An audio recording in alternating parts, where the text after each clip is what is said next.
ఎవరు రాయగలరు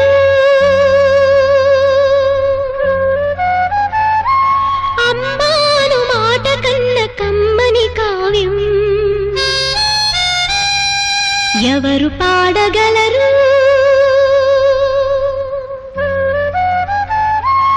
అమ్మ అనురాగం కన్న తీయని రాగం